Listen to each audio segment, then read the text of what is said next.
In the news, Biden certified healthy, fit for presidency. Nigeria, US signed $2.17 billion deal on education, health, others. Tournament chief insists players must be vaccinated. Details shortly.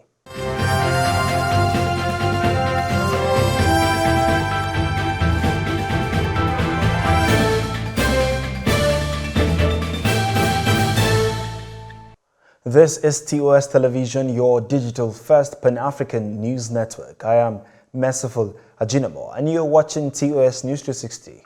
United States President Joe Biden has been certified medically fit for presidency by the White House doctor on Friday after undergoing an extensive routine checkup during which his powers were briefly transferred to Vice President Kamala Harris.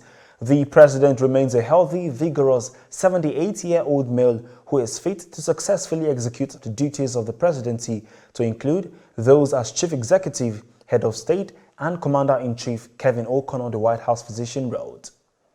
United States top defense official Lloyd Austin during Bahrain annual Manama dialogue on Saturday as President Biden's administration tries to revive the nuclear deal which limited Iran's enrichment of uranium in exchange for the lifting of economic sanctions vowed to prevent Iran from obtaining a nuclear weapon, as negotiations remain stalled over Tehran's tattered atomic deal with world powers, in comments that appeared aimed at reassuring the U.S. Gulf Arab allies. The United States and Taiwan are set to hold a second session of an economic dialogue next week. The economic dialogue was launched last year in the face of increasing pressure on the island from China, the State Department said. This is coming days after a virtual meeting between U.S. President Joe Biden and Chinese leader Xi Jinping. The UN and the United States on Friday demanded proof of Peng Shuai's whereabouts amid rising concerns for the Chinese tennis star's well-being. The player has not been seen in public since alleging on November 2nd that she was sexually assaulted by China's former vice premier.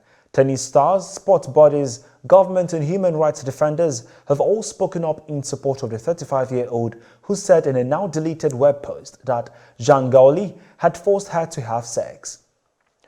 A group of Igbo leaders on Friday paid a visit to President Muhammadu Buhari and demanded for the release of Nnamdi Kanu.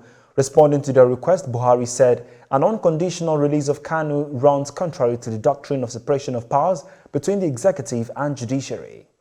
This is your digital-first Pan-African news network, TOS Television, and you are watching TOS News 360. More national plus business and sports stories will return. Stay with us.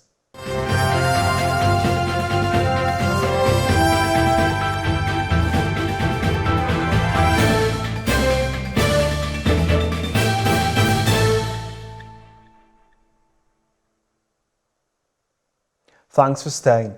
Nigeria and the United States on Thursday, during a meeting with Vice President Yemi Osinbajo and United States Secretary of State Antony Blinken, signed an agreement worth $2.17 billion to improve access to quality education, public health, and other services. Speaking shortly after signing the agreement, Blinken said the $2 billion development agreement is aimed at working with Nigeria to build back better from the pandemic by fostering inclusive, sustainable economic growth.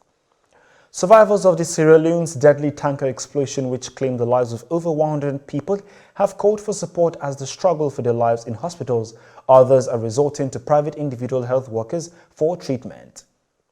Still in Africa, Ugandan police on Thursday said authorities killed at least 5 people, including a Muslim cleric accused of having ties to the extremist group responsible for Tuesday's suicide bombings in the capital.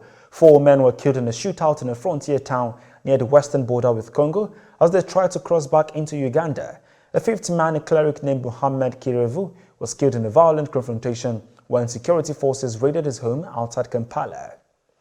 Talking business, Naira rose slightly against the US dollar at the official market on Friday, extending the currency appreciation at the spot market to 2 consecutive sessions in a row within the week. These occurred as foreign exchange supply recorded no significant movement. Data from FMDQ Securities Exchange windows, where Forex is officially traded, showed that the Naira closed at 414.40 Naira to a dollar on Friday, representing a 0.4 Naira or 0.09% appreciation it exchanged Thursday. Talking sport, Australian Open Tournament chief Craig Tiley on Saturday said everyone on site, including the fans, the staff and the players, will need to be vaccinated in order to participate in this year's game. This means that Novak Djokovic and all players will only be allowed to participate in the 2022 Australian Open if they are vaccinated against COVID-19. Tennis Australia has confirmed world number 1 Djokovic, a 9-time winner of the tournament, has so far not disclosed whether he is vaccinated and said that he would wait until the organizers reveal the health protocols before he made a decision about playing.